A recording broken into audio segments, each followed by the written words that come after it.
রাসূল আকরাম সাল্লাল্লাহু আলাইহি সাল্লাম এর শিশুকালে যখন জিবরাইল আলাইহিস সালাম তাকে ফানাফিল্লা করেন, তার কলিজা বের করে জমজমের পানি দিয়ে, জান্নাতি পানি দিয়ে পরিষ্কার করে আবার তার যথাস্থানে প্রতিস্থাপন করেন, সেই ছোটবেলার কথা।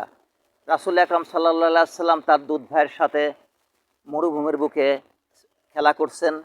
হঠাৎ করে জিবরাইল আলাইহিস সালাম আসলেন এবং রাসূল আকরাম সাল্লাল্লাহু আলাইহি সাল্লামের বুক বিদীর্ণ করে তার অন্তরটা বের করে জমজমের পানি দিয়ে, বেহেশতি পানি দিয়ে পরিষ্কার পরিচ্ছন্ন করে আবার তার কলিজাটা বুকের মধ্যে দিয়ে আবার তাকে চলে গেলেন। এই অবস্থা দেখে তার দুধ ভাই ভয় পেয়ে গেলেন এবং দৌড়িয়ে চলে গেলেন বাড়িতে।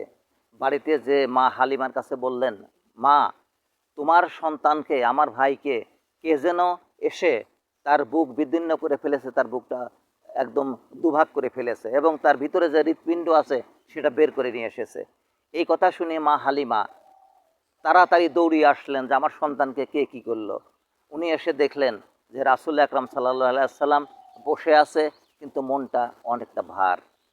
মা হালিমা এসে বললেন, বাবা তোমার কি হয়েছে? তোমাকে নাকি কেউ কিছু করেছে, তোমার নাকি বুক পেরে ফেলেছে কেউ, তোমার বুকটাকে নাকি কেউ দুভাগ করেছে, তোমার হৃৎপিণ্ড বের করে নিয়ে এসেছে।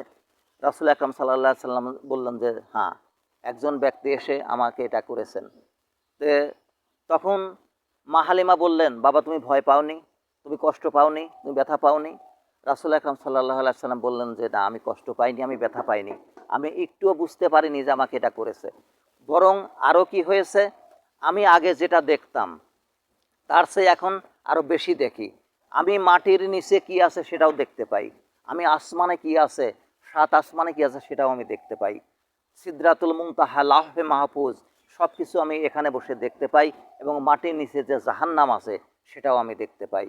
আর আল্লাহর উত্তম নেয়ামত জান্নাত, সেটাও আমি দেখতে পাই।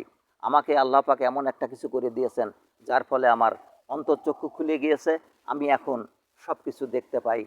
তাই আসুন আমরা সেই রাসূলের ইত্তেবা করি, রাসূলের হাদিসের পথে চলার চেষ্টা করি। যে রাসূলের শাফায়াত ছাড়া একজন ব্যক্তিও জান্নাতে যেতে পারবে না।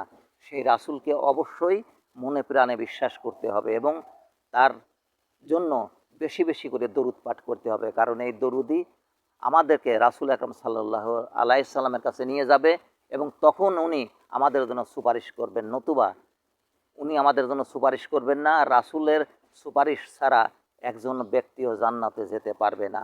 তাই আসুন আমরা বেশি বেশি দরুদ শরীফ পাঠ করি এবং রাসূলের নিকটবর্তী হওয়ার চেষ্টা করি। আমিন সুম্মা আমিন।